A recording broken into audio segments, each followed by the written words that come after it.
New airport security procedures are creating controversy and now a warning at San Francisco International, where all security screeners are being told that inappropriate touching of a passenger during a security pat-down will be prosecuted. ABC 7's Leanne Melendez is live at SFO tonight with the warning. Leanne? Right. The DA for San Mateo County says, Steve Wagstaffe says, mind you, he has not received a single complaint so far, but he says that these employees must realize and must remember that they are not above the law. San Mateo DA Steve Wagstaffe says any complaints of inappropriate touching during an airport security pat-down will land on his desk. The case would be reviewed, and if we could prove the elements of it, that it was inappropriate, done with a sexual or lewd intent, that person would be prosecuted. The charge, sexual battery. If it's skin to skin, if somebody were to take their hand and put it underneath somebody's blouse inappropriately and go skin to skin, that's a felony.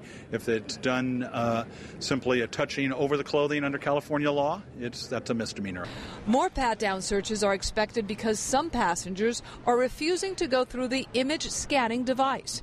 Homeland Security announced more scanners are on the way as part of the enhanced security measures at all airports. The Secretary of Homeland Security has said a passenger's privacy is protected. We built privacy concerns into the procedures when they were deployed. It's ridiculous, and it's not safer. They're just doing it to have us be fearful, and there's no reason for it.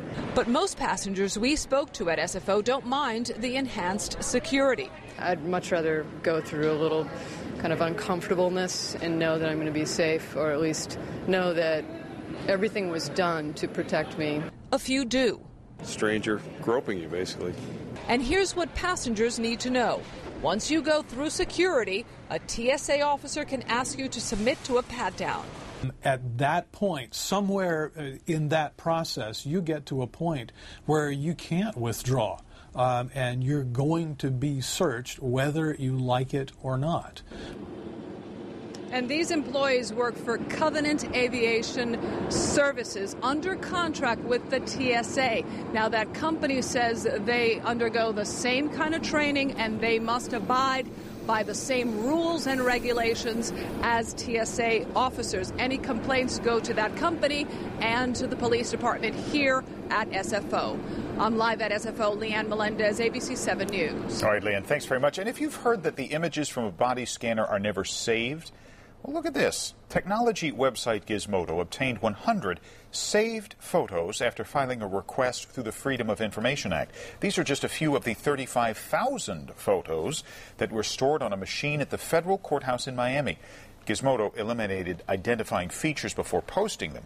But these pictures demonstrate the security issues still being worked out with these machines.